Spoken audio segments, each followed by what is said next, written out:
ശിവപാർവതി കഥ. കൈലാസത്തിലെ ആ ചെറിയ മൺകുടം. ഒരിക്കൽ കൈലാസത്തിൽ വെച്ച് പാർവതി ദേവി പരമശിവനോട് ചോദിച്ചു, നാഥ, അവിടുന്ന് മുക്കോടി ദേവന്മാരുടെയും പ്രാർത്ഥനകൾ കേൾക്കാറുണ്ടല്ലോ. എന്നാൽ ആരുടെ ഭക്തിയാണ് അവിടുത്തെ ഹൃദയത്തെ ഏറ്റവും കൂടുതൽ സ്പർശിച്ചിട്ടുള്ളത്? ഇതുകേട്ട് പുഞ്ചിരിച്ചുകൊണ്ട് ശിവഭഗവാൻ ദേവിയെ ഭൂമിയിലെ ഒരു ചെറിയ ഗ്രാമത്തിലേക്ക് കൂട്ടിക്കൊണ്ടുപോയി.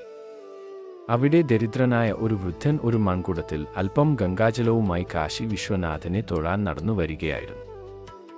കടുത്ത വെയിൽ കാരണം വഴിയിൽ വെച്ച് ദാഹം കൊണ്ട് ഒരു പശു മരണത്തോട് മല്ലടിക്കുന്നത് ആ വൃദ്ധൻ കണ്ടു. കാശിയിൽ ഭഗവാന് അഭിഷേകം ചെയ്യാൻ കൊണ്ടുവന്ന പുണ്യതീർത്ഥമാണെന്ന് പോലും ചിന്തിക്കാതെ ആ വൃദ്ധൻ തൻ്റെ കയ്യിലെ മുഴുവൻ വെള്ളവും ആ പശുവിന് കുടിക്കാൻ നൽകി.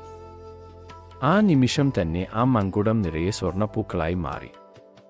ശിവഭഗവാൻ പാർവതിയോട് പറഞ്ഞു, ദേവി, കാശിയിലെ വലിയ ക്ഷേത്രത്തിൽ വന്ന് എനിക്ക് സ്വർണം സമർപ്പിക്കുന്നവരില്ല എൻ്റെ മനസ്സ് നിറയുന്നത്.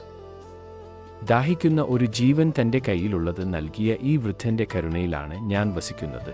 ജീവകാരുണ്യമാണ് ഏറ്റവും വലിയ ഈശ്വരഭക്തി എന്ന് ഈ അപൂർവ ലീല നമ്മെ പഠിപ്പിക്കുന്നു.